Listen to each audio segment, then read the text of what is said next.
I wanted to do a long overdue thank you to Nina Ramirez. She's over at Runneth over Garden&Life.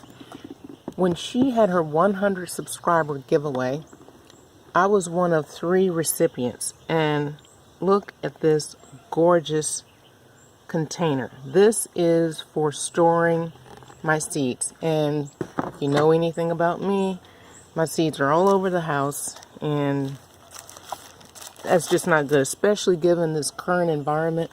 You just don't know where your next seeds are going to come from.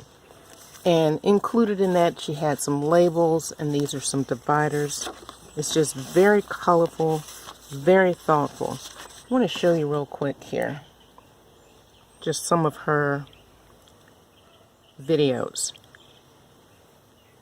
And as you see here, she has recipes. She focuses a lot on gratitude. This was in relation to Mother's Day.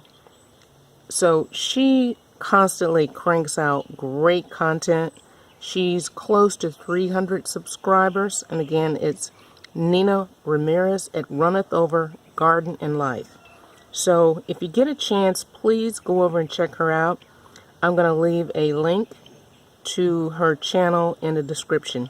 Thank you, Nina, for this lovely container, because I definitely need to take better care of storing and preserving my seeds.